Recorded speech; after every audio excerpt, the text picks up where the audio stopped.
sinasabi, yumaman ka personally, on a personal basis, you acquired a lot of wealth. Anong sagot mo doon? Tolerable corruption.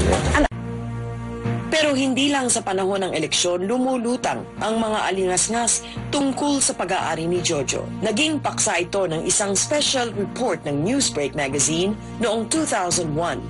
Ayon sa report, may hindi umano maipaliwanag na yaman si Jojo na umaabot ng 80 million pesos. Bukod pa rito, ang 12 million pesos na deklaradong investments ng mayor at ng kanyang mga kaibigan sa iba't ibang kumpanya.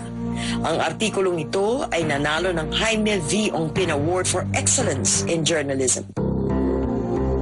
2.53 million pesos ang inireport na net worth ni Jojo sa kanyang Statement of Assets, Liabilities and Net Worth noong 1988. Pagkaraan ng 20 taon, lumaki na ito ng halos 44 million pesos.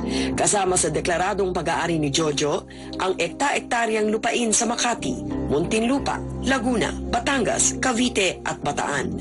Giit ni Jojo, ang lahat ng tinatamasa niya at ng kanyang pamilya ay Tolerable corruption.